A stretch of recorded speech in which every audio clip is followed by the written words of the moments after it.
Hi, one of my favorite things, planting asparagus next to your tomatoes. The reason why you do that is because they are great companions, and as we talked about, it's called companion planting, and it is awesome. Nature knows what she's doing, and we just have to allow her to do it. So I'm going to show you the asparagus that we planted this year. So this asparagus is nicely nestled in.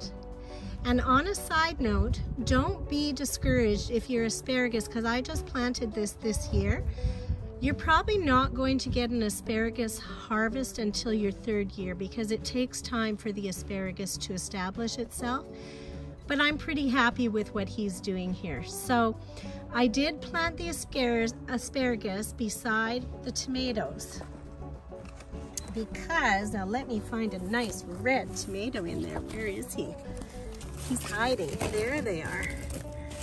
So I did plant the asparagus beside these tomatoes because tomatoes emit a compound called solanine. It's a compound that repels the asparagus beetle because the asparagus beetle can devastate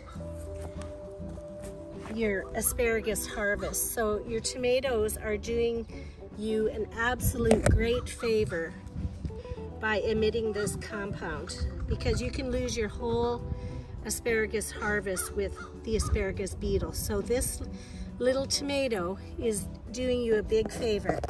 Now on the other hand, the asparagus is also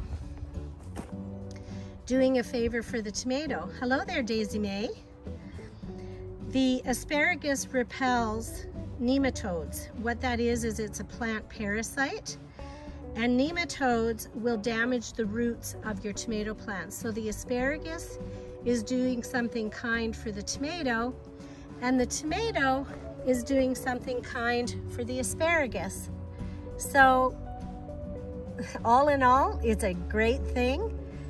They live in harmony with each other. So these two plants, tomatoes and asparagus, live in harmony with each other the way nature intended. You have a great day.